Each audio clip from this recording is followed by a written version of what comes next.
Il est 9 heures. Bonjour à toutes et à tous pour ce nouvel épisode des Cafés 2.0 de l'immobilier. Comme tous les jours, depuis quasiment le début de ce confinement, on répond à vos questions. On essaie de tenir dans les 15 minutes pour répondre à toutes vos questions sur l'immobilier. Si on peut vous apporter des connaissances ou des réponses, on est là pour ça tous les matins à 9 heures. Et aujourd'hui, Ronald, on va parler d'une chose, peut-être qu'on va se fâcher avec certains de nos confrères du coup, mais on va aborder un sujet un peu différent puisqu'aujourd'hui, on va parler de syndic et surtout de comment anticiper son changement.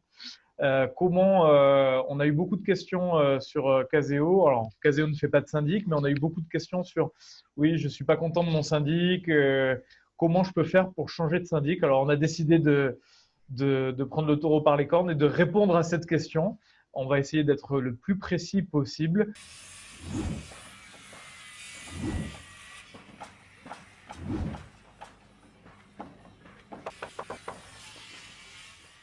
pour vous apporter toutes les réponses. Alors, bonjour à tous. Effectivement, aujourd'hui, on va parler de syndic, sujet qui peut fâcher en Martinique. Et l'anecdote que j'ai souvent avec les clients qui souhaitent acheter ou vendre, c'est on peut tout négocier, on peut tout changer dans un appartement, sauf son syndic. On n'a pas le choix. Quand on achète un appartement, on oublie de composer avec le syndic en place. Donc, c'est il faut s'impliquer dans la copropriété et puis faire en sorte qu'effectivement le syndic soit le plus performant que possible. Donc effectivement, il est fréquent d'entendre que le syndic n'est pas réactif, les prix c'est trop cher, il n'a pas fait ci, il n'a pas fait ça. Donc aujourd'hui, on va voir un petit peu comment effectivement préparer ce changement de syndic et puis vous donner quelques conseils sur ce qu'il faut faire pour que ces démarches soient réalisées dans les meilleures conditions.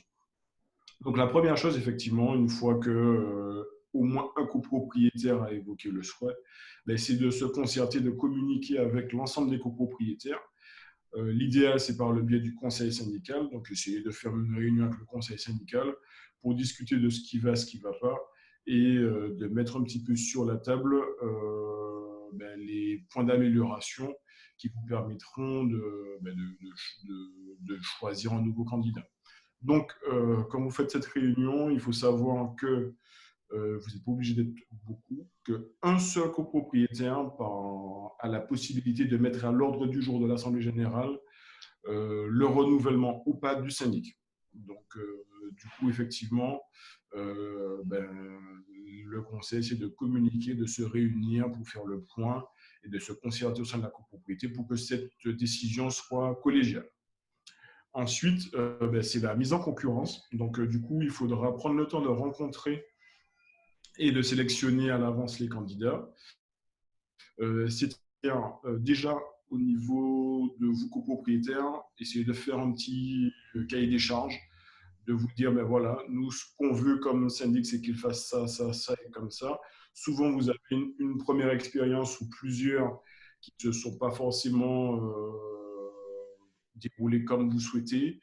Mais les petites choses à voir avec le nouveau gestionnaire, c'est déjà savoir qui il est, donc voir un petit peu quelle est la composition de son parc, le nombre d'immeubles, le nombre de lots gérés par ses collaborateurs, comment est composé le cabinet, est-ce qu'il y a une partie gestion, une partie comptable, un petit peu comment est composé le gestionnaire. Également, voir aussi combien de types de copropriétés ce gestionnaire-là gère. Est-ce que c'est des grosses copropriétés, des petites, c'est un mix des deux. Également, la répartition sur le territoire du parc, est-ce qu'il en a beaucoup sur telle ou telle commune? Est-ce qu'il y a des copropriétés avoisinantes de la vôtre? Donc, tout ça, ce sont des éléments qui vont vous permettre d'avoir une grille de choix et de voir avec quel interlocuteur vous allez passer. Puis, bien entendu, c'est une question aussi de ressenti, de feeling. Donc, il est important que, même si tout le conseil syndical n'est pas réuni, mais au moins qu'il y ait plusieurs personnes de la copropriété qui puissent rencontrer individuellement les gestionnaires. Et puis, n'hésitez pas à faire le tour de la copropriété avec les candidats.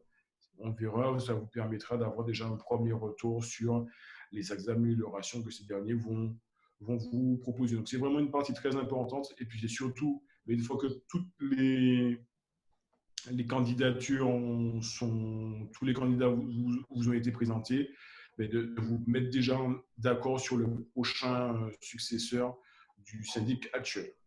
Ensuite, J'ajouterais, Ronald, sur ce point-là, sur les contrats, normalement, donc les différents candidats vont vous remettre leur contrat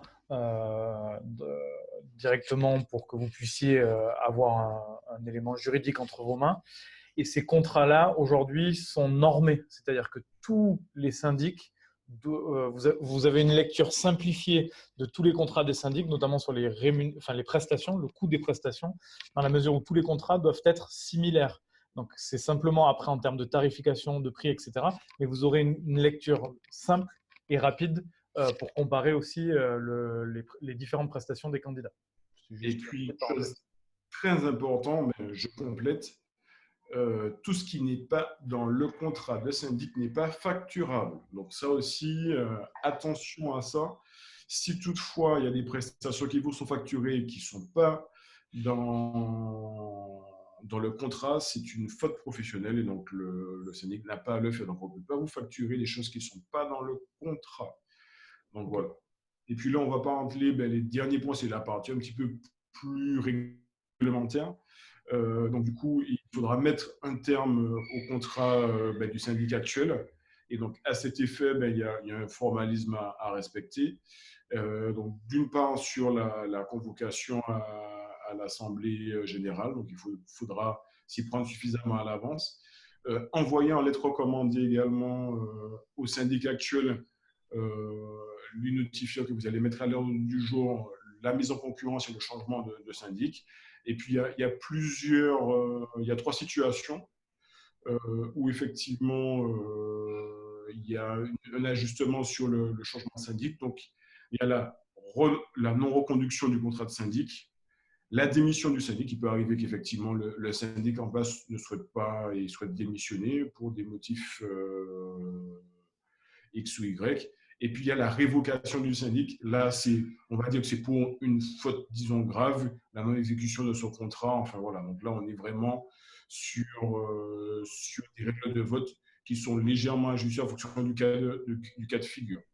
Ensuite, il y aura effectivement l'Assemblée générale, où effectivement, c'est à ce moment-là que vous allez élire le nouveau syndic.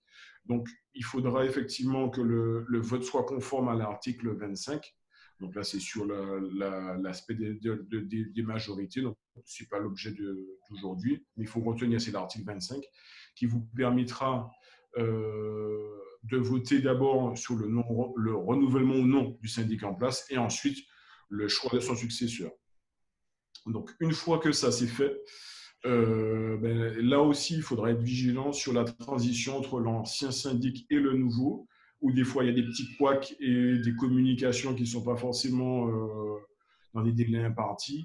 Sachez que la loi, c'est dans le mois qui suit la nomination du nouveau syndic, l'ancien syndic doit transmettre toutes les infos comptables, le suivi, les comptes, les notifications, tout ce qui est dossier contentieux d'assurance, les factures et tout ça, doit être transmis au nouveau syndic.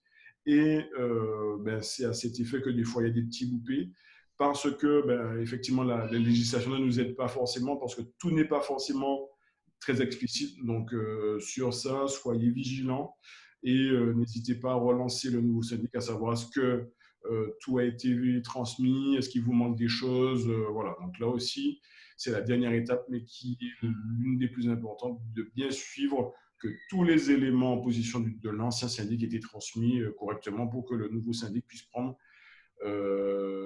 sa fonction dans les meilleures dispositions, dans les délais les plus courts. Voilà. Donc, si on doit résumer, grosso modo, on se réunit entre copropriétaires pour voir ce qui va pas avec le syndicat actuel et décider si effectivement le changement doit avoir lieu. Une fois que tout le monde est à peu près d'accord, ou en tout cas une équipe un peu restreinte de la copropriété, l'idée c'est de rencontrer des candidats et de recevoir des devis ou des contrats des différents candidats. Et l'étape d'après, c'est de rassembler tout ça et de demander au syndicat actuel qu'à la prochaine assemblée générale, il y ait le vote pour le renouvellement déjà de leur contrat et s'il y a non-renouvellement, de passer au vote pour choisir le nouveau syndic. Et ça, c'est une obligation. Il va falloir imposer à votre syndic de mettre les différents contrats que vous avez en votre possession à l'ordre du jour de l'Assemblée générale.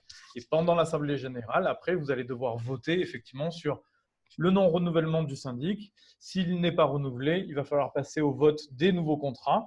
Et l'idéal est de s'être concerté en amont, avec, comme disait Ronald, avec les différents copropriétaires pour savoir à peu près sur quel syndic vous allez vous appuyer pour l'avenir. Une fois que ça c'est fait, on rentre effectivement dans une période qui peut être un peu délicate, mais qui est normée et contractuelle. C'est la transmission de l'historique de la copropriété. Comme disait Ronald, souvent les copropriétés sont gérées pendant de longues années, donc il y a énormément de paperasse à transférer sur le plan, on va dire, règlement de copropriété, etc. Enfin, toute la partie administrative, mais il y a aussi toute une partie comptable à transmettre et ça peut prendre un peu de temps.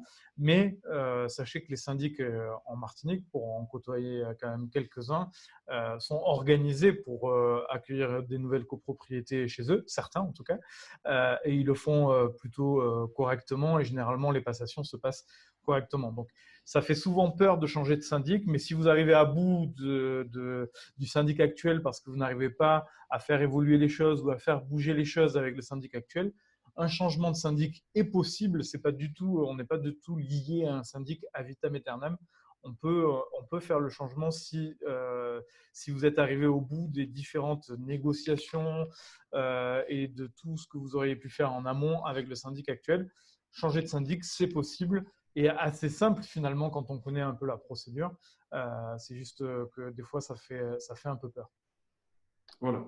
Mais je pense qu'on a tout dit. Il y a une chose à retenir, c'est qu'effectivement, le syndic fait partie omniprésente de votre appartement et donc c'est aussi ce qui va valoriser ou pas, ou au contraire le dévaloriser. Donc c'est un élément à prendre en compte de ne pas laisser traîner les choses.